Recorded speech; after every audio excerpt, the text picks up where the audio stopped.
feel like my voice in this story has been either overlooked or left out. Chelsea Manning has long been a lightning rod. A cybersecurity expert, a whistleblower to some, a traitor to others, responsible for leaking the largest trove of classified documents in U.S. history to WikiLeaks. Why do you think that issue of transparency is so important to you? I think that people need to know what's being done in their name, for sure. Sentenced to 35 years in prison, but granted leniency by President Obama. Now, 5 years after her release, Chelsea Manning is setting the record straight in her new memoir, readme.txt. Arguably, the height of your fame and notoriety was when you were behind bars. You weren't allowed to speak. Right. And I think that a lot of people either projected on their idealisms or their fears or anxieties. I would say surface level understanding of me as a person. Manning opening up about childhood abuse, dark military traumas, and multiple suicide attempts, which led to what she describes as complex PTSD. My brain and my body don't seem to be able to relax. So it's almost like relaxing or feeling less tense is itself anxiety-inducing because I don't know if I'm going to let my guard down. Manning's memoir offers a glimpse into what she describes as a traumatic childhood.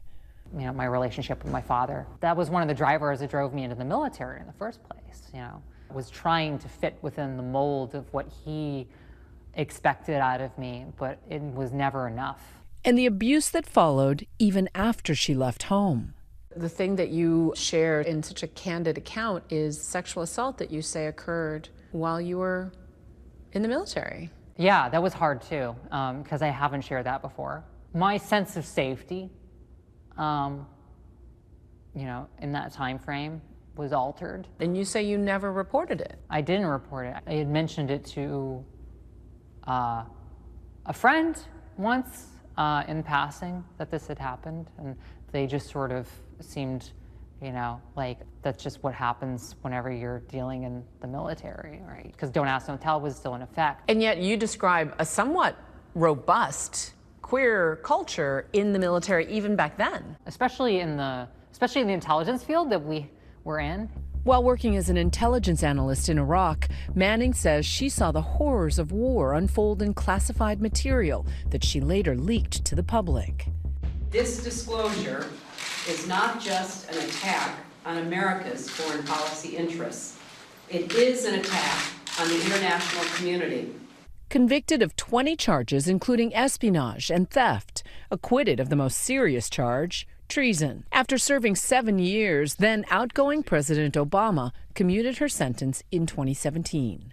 We first sat down with her shortly after her release. So many people call you a traitor. Many call you a hero. Who is Chelsea Manning? I'm just me. It's as simple as that. Staging a 5-day hunger strike, demanding hormone treatment, she would become the first person in the military prison system granted access to such care. I mean, you fought by literally laying your life on the line to get gender-affirming care. Yeah. And yet there are dozens of states right now looking at banning gender-affirming care for trans youth. What goes through your heart when you hear about those measures? I think back to the 1980s, and I think back to the last reactionary wave that the queer and trans community faced. The HIV epidemic spreading, the queer community thrived despite all of this. The queer community found it in the ballrooms, it found it in the dance floors, it found it in the clubs, and I look to my elders today in the queer and trans community, and I just remember what they went through and that we can make it through again. What's making you emotional right now? I mean, that connection, that historical connection to, you know, a community that has been through so much and has so much more in front of it. You make it clear in the book that your motivations for leaking had, contrary to popular belief, nothing to do with you being trans. I think it's conflated mostly for political gain, because obviously there's, especially lately, there's been this sort of reactionary wave against, you know, trans people existing in any space whatsoever.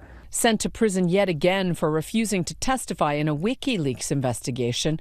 Now 34, she's living in Brooklyn, using her tech prowess to channel her real passion. Tell me about what you're doing in cybersecurity.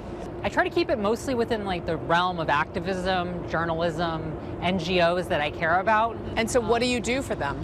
I give them a broad assessment, and I try to find any vulnerabilities, potential vulnerabilities, from more sophisticated actors. The analyst, leaker, activist, now also a DJ in Brooklyn. I was reading in the New York Times about your show, though, and the compliment was, she's really good, Major Queen. That's a pretty good review. What I really like about DJing, and my favorite thing, is you're essentially almost like a conductor, and I actually use my hands in sort of a conductor motion because I feel like you are directing the crowd. There is a relationship between the DJ and the crowd that is unspoken and is often overlooked. And so what does your music say about you, if anything? Well, I'm very into technology, as always. And if you're struggling with thoughts of suicide or worried about a friend or loved one, help is available. Call or text the Suicide and Crisis Lifeline at 988. Hi, everyone. George Stephanopoulos here. Thanks for checking out the ABC News YouTube channel. If you'd like to get more videos, show highlights, and watch live event coverage, click on the right over here to subscribe to our channel. And don't forget to download the ABC News app for breaking news alerts. Thanks for watching.